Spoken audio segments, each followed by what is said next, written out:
Hello everyone and welcome to Friday. What a setup. Let me show you so you can see adequately all of this stuff. Man, this was an interesting stream. It was a interesting concept for both like the technical side and then also how we wanted to present it to both Twitch and YouTube. And I'll just go through it. Tonight we did a dual stream of Link's Awakening.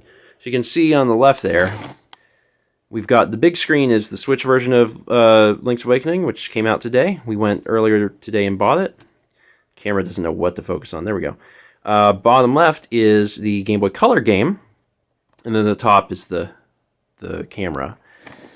And so Mal was playing on the TV, and then I moved over a monitor, and I'm playing the Game Boy Color version. And we played them side by side so we could actually see the differences. And conceptually, like, it was actually really cool. I thought it was a fun idea, and I'm really glad that we did it. Ideally, I would like to play through the entire game and actually do weekly streams. So that's kind of what this is forcing us to do, is like, hey, we're going to do weekly streams. But in addition to this being a pain to set up, a big pain because part of the setup is the teardown. Like, I don't have monitors now. So I have to tear this down to get my monitors back. And if we're doing it weekly, I have to reset it up, every week. But the other part of it, in addition to the crazy setup, was the fact that I wanted to do, and I've been thinking about this for a while, like I've been trying to figure out a way that I can create live content on Twitch that is still of interest to people on YouTube. And I understand that there's some people that are totally cool with the VOD format, where there's chat and alerts and stuff like that. But I've had a lot of people tweet at me and send messages and stuff about the fact that they, they're interested in what we're playing, but they don't like the fact that it's a VOD, basically. And for some things, you just can't get around that. Like, there are going to be times where we play games that the focus is going to be the Twitch aspect, the live interaction aspect. So sometimes it's impossible. But for more traditional things, I was thinking there might be a good way to balance this. So the balance that I came up with is that we will be doing, this is exactly what you saw. There's no chat on screen and there's no alerts. They're paused. So we are doing actual episodes like we would record for a normal Let's Play. So we're playing for like 25 minutes. And during that time, we still have chat pulled up and we can interact with chat, but chat isn't on screen. So we're kind of, in a way, limiting our interaction a little bit, partially because we're, paying attention to the game, or games, as it were. And then after the 25 minutes, we go to a break, and during the break, we turn the alerts back on. So we unpause them so they all show back up, and we have chat, and we just interact with chat, and we take a literal break like we normally would. And the gameplay sections are what will get posted to YouTube, and then the entire thing will get saved on Twitch. So I think everyone wins. If you want to watch it with chat, you still can. You can just watch it on Twitch. And if you don't, you can watch it on YouTube, where it's presented more like a Let's Play format.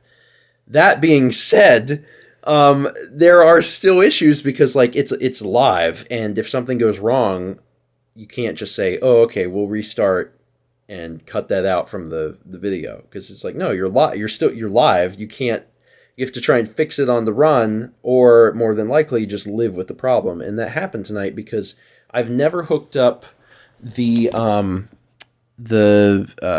interface. Looking at this backwards. There we go. The audio interface. I'm really bad at this. There we go. The audio interface to the stream box.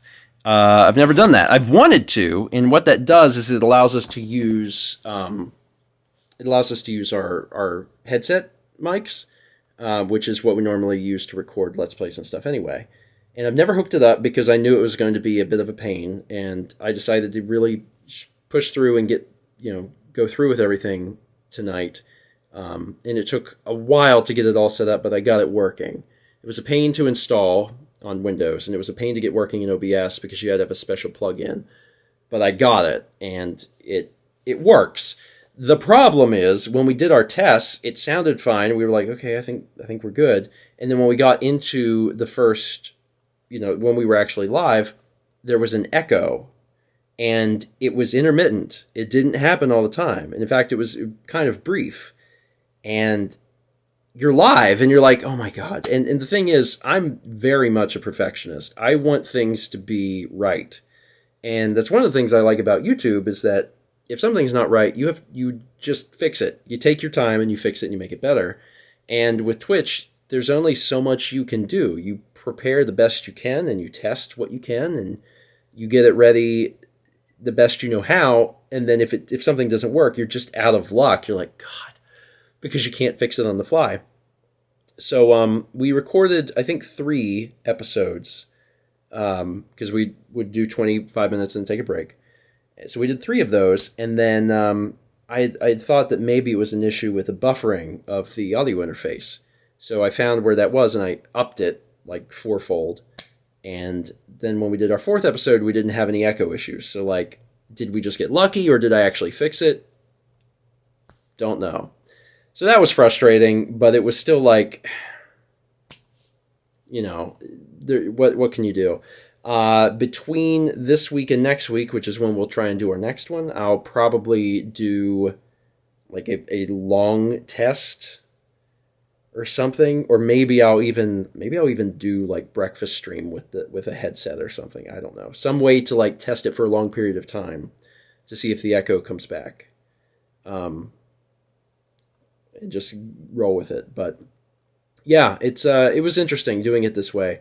But people on Twitch seem to really enjoy it, and honestly, that was my biggest concern because like I'm taking away the chat and the alerts from the gameplay sections.